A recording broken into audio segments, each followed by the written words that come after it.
All right, let's just jump right in. We're talking about a complete reinvention of our world. And look, this isn't some sci fi movie set in the distant future. We're talking about huge changes that are happening right now, today, and they are moving way faster than most people think. And this is really the key. That feeling of having a decade or more to adapt, that's gone.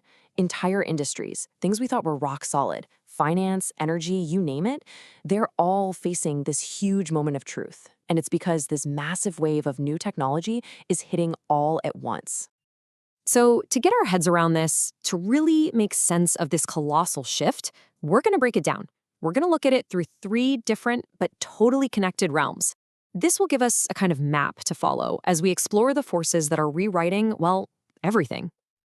Okay, Realm 1. We have to start with the invisible stuff that runs our entire world, our digital foundations. This is the code, the networks, the platforms we all rely on every single day without even thinking about it. And they're not just being updated, they're being completely torn down and rebuilt from the ground up. A perfect example is where AI actually does its thinking. For years, we've basically been renting intelligence from the cloud. But now, with things like Apple Intelligence, the AI is moving directly onto our phones, our laptops. I mean, they're projecting 167 million AI PCs will ship by 2027. So what happens when your own device is the genius? Well, a lot of business models built on renting you access to a smart cloud suddenly look pretty shaky. And it's not just computing, it's money itself. The old way of doing things in banking, where it can take 2-3 days for a transaction to actually settle, that's being blown up by tokenized finance. BlackRock, one of the biggest players in the world, already has a fund with almost $2 billion running on chain. When a settlement goes from taking days to being almost instant, what happens to all those middlemen? They start to become obsolete. And the list just keeps going. Think about global roaming fees. Billions of dollars suddenly at risk because of direct-to-cell satellites from companies like SpaceX. Our entire system of encryption is being forced into a complete rebuild to defend against future quantum computers. And cybersecurity? It's becoming a war fraught between AIs, which makes human defenders look, frankly, dangerously slow. So let's move on to our second realm. How is all this digital disruption actually remaking the physical world around us?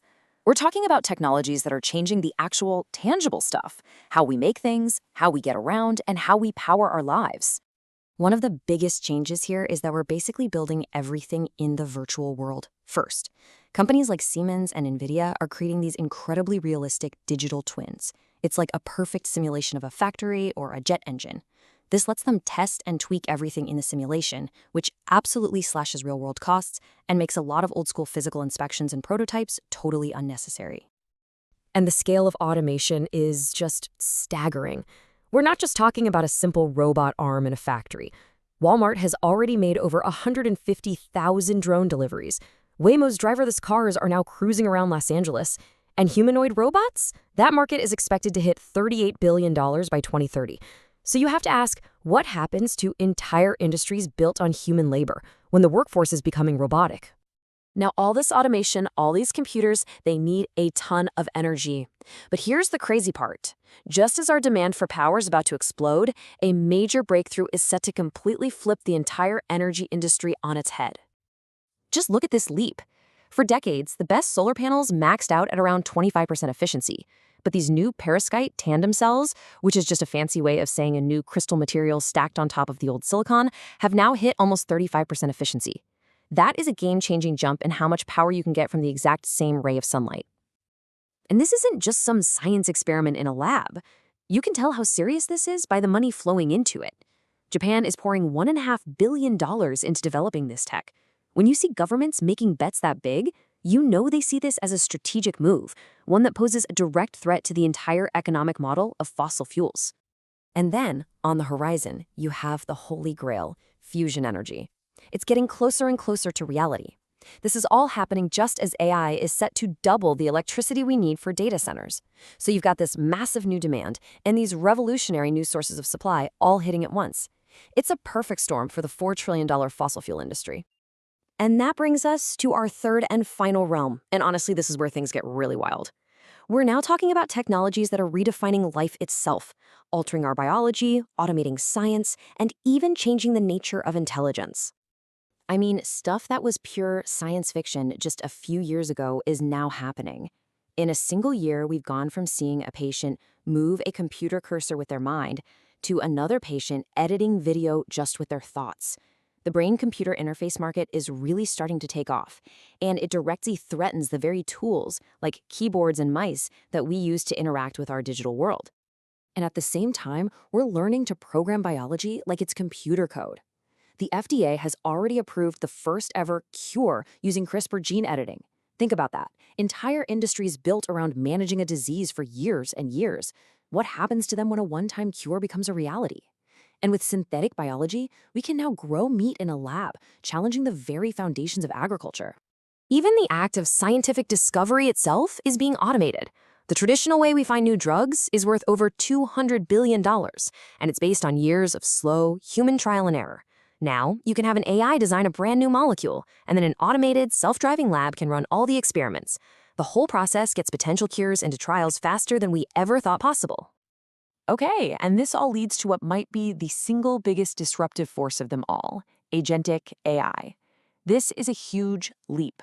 We have to stop thinking about AI as just a clever tool, like a better version of autocomplete. This is an AI that can understand a complex goal, create a plan all by itself, and then actually execute that plan. It doesn't just help you with tasks, it takes them over from start to finish. So what's the target for this new kind of AI? A global industry worth, get this, $15 trillion. And we're not talking about simple repetitive tasks here.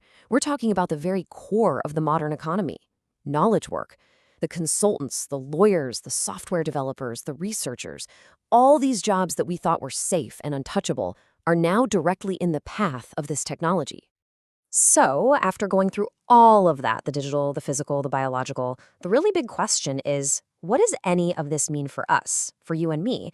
How do we even begin to navigate a world that's changing this fast? So let's just quickly recap the three big collapses we've seen. Our digital world is becoming decentralized and instant. Our physical world is becoming automated and incredibly efficient. And our biological world, life and intelligence itself, is becoming programmable. Which really leaves us with one final and, I think, pretty profound question. For centuries, our value as humans has been tied to our ability to handle complexity. But as technology gets better and better at automating that complexity away, what's left for us to do? What is our new work in this world that's being completely remade right before our eyes?